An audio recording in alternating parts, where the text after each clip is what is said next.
Utopian Chronicles into the Microverse. Episode 3, A Sinister Virus. Close to a decade later, Dr. Etta was studying the Microverse. The Microverse is a small universe that can only be reached by the smallest of organisms. The reason he was studying this was because of what happened 5 years prior. 5 years ago, in the Tacduran galaxy, the Hall of Science convention was going on. This convention was held every 9 years to showcase the top scientists, new inventions, and ideas. Toteta was one of the attendees. He took note of one scientist in particular. His name was Margus, and his assistant, San. What Marcus created was a micro being called XTC. It was in its early stages, but it was the best in show because of what it can do. San, Marcus's assistant, demonstrated what it can do. San said, "So here, with this controller device in my hand, I can program XTC to do just about anything.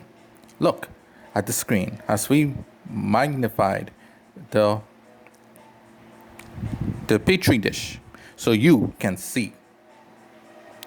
In the presentation, Zan controlled XTC to repair damaged tissues in seconds. Zan also replicated and manipulated cells. Marcus then said, "Now you see, ladies and gentlemen, how XTC is the future of everything. XTC can also create, destroy, and become unknown sicknesses and diseases that has never been known." The crowd cheered as they were at awe of what they had witnessed. Dr. Etta, however, was not pleased. He stepped away quietly outside to call on Hugh and the army to arrest Marcus and Zan immediately. This was done for two reasons. Number one, the Etruscan Empire just wiped out all sicknesses and diseases from the universe, and to allow another one to come was unethical.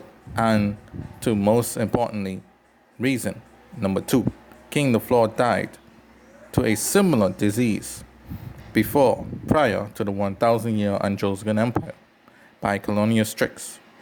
So to have another like it around again was high treason for anyone to have it.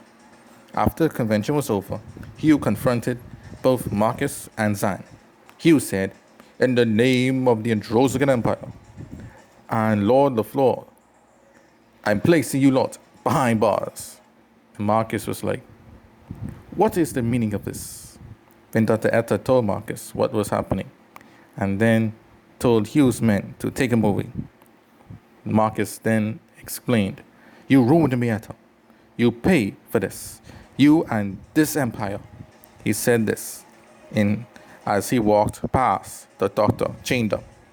Dr. Etta then noted, "I did this for the sake of the empire." Farewell, Marcus and Zan. Now jumping back to where we started from. Dr. Etta wanted to track down this device before it could get out to the royal family. For you see, both Marcus and Zan disappeared from their cell without a trace. Knowing that they might be somewhere within the Etruscan galaxy, it was important to stop them and the device before it can do any harm. How Marcus and Zan escaped. Locked away in a prison moon in the far edge of the galaxy, the two brilliant minds were wasted. One day, however, bright light shined outside their window. The next thing they knew, they were on an unmarked ship in space in the lab, which was similar to their own. Marcus then said, bewildered, "Who or what are you? What is the meaning of this?" he asked, shouting loudly in the room to see if anyone would answer him. Then on the big screen, a shadowy figure made his presence felt. The shadowy figure then said he brought him to his ship. They took the liberty of getting the equipment to strike back against the Empire. "Zan, do you remember XCC?" Then Zan said, "Yes, I do, but Marcus cut Zan off, saying, "What do you need with my greatest invention?" And the shadowy figure said, "To help you have your revenge on the Anjosicans. We share a common enemy." Then Marcus, then realizing what he meant, said, "Yes, we do. Since you freed me, can I ask for my stuff and book back so I could work on it? But tell me, good sir, who am I working for?" The shadowy figure said, "You are a lot, but sure, species, right?" Then Marcus and Zan said, "Yes." The shadowy figure said, "Yes, that's all you need to know for now. We're all insane species from across the universe. Take note, however, this is not for the sake of King Vaughn or the vengeance of the Bourgeois, but another dream. So, get to work." And with that, the screen went off. And thus, the two brilliant minds went to work. The rebirth of XCC was about to begin.